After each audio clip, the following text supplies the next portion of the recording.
চলুন আজকে আমরা জেনে নিই বিশ্বের অনেক সামরিক বিশেষজ্ঞের মতে ইরানকে কিন্তু স্থলযুদ্ধ হারানো খুবই কঠিন। তার কারণগুলো, এক নম্বর যদি আমরা দেখি ইরানের অবস্থান, ইরান হচ্ছে পশ্চিম এশিয়ায় অবস্থিত এবং ইরানের আয়তন প্রায় 16.5 লক্ষ বর্গ কিলোমিটার, অর্থাৎ ইরান ইরাকের থেকে 3 গুণ বড় দেশ। ওকে, এরপর যদি আমরা ইরানের সীমানা দেখি তাহলে আমরা কি দেখে নেবো, ইরানের উত্তর হচ্ছে আর্মেনিয়া, আজারবাইজান, তুর্কমেনিস্তান, পূর্বে কি আছে, পূর্বে হচ্ছে আফগানিস্তান, পাকিস্তান, পশ্চিমে হচ্ছে ইরাক, উত্তর পশ্চিমে হচ্ছে তুরস্ক এবং এই বেশিরভাগ দেশের সীমান্ত কিন্তু পাহাড়ি, যার জন্য সেনাবাহিনী প্রবেশ করতে কিন্তু খুব অসুবিধা হয়।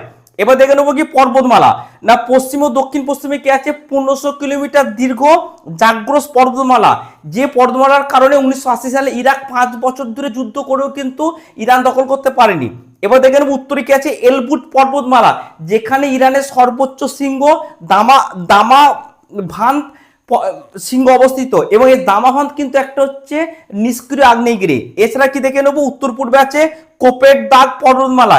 এই তিনটে পর্বতমালা কিন্তু ইরানের প্রাকৃতিক প্রতিরক্ষা দেয়াল হিসেবে কাজ করে। এরপর আমরা দেখে নেবো ইরানের জলভাগ, ইরানের উত্তর হচ্ছে কাস্পিয়ান সাগর, দক্ষিণে আছে পারস্য উপসাগর, দক্ষিণ পূর্বে আছে ওমান উপসাগর।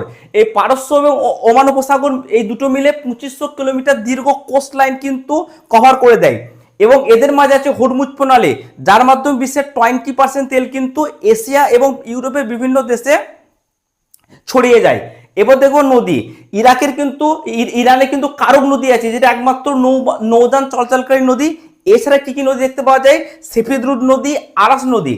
এরপর এই সমস্ত বাধা ভেদ করে যদি সেনাবাহিনী ইরানের মাঝখানে ঢুকেও যায়, তাহলে মাঝখানে কিন্তু দুটো বড় বড় মরুভূমি দেখতে পাওয়া যায়। একটা হচ্ছে দক্ষিণ পূর্বে দস্তি লুত, যেটা হচ্ছে the hottest place on the earth, 2005 সালে তাপমাত্রা মাপা হয়েছিল 70 সেন্টিগ্রেড তাপমাত্রা। এবং উত্তর মধ্য ইরানে কি আছে 800 কিমি লম্বা দস্তি খবির। এই মরুভূমিগুলো কিন্তু ইরানকে অনেকটা প্রোটেক্ট করে দেয়। এরপর দেখে নেবো আমরা ইরান কিন্তু প্রচুর প্রাকৃতিক সম্পদের প্রাচুর্য, যেমন পারস্য উপসাগর তেল এবং গ্যাস, ইরানের 10% তেল এবং 15% ন্যাচারাল গ্যাসের ভান্ডার আছে। এছাড়া জাগ্রস ও এলবুট পর্বতমালায় কিন্তু প্রচুর পরিমাণে ইউরেনিয়াম, সিলভার, গোল্ড, জিঙ্ক পাওয়া যায়।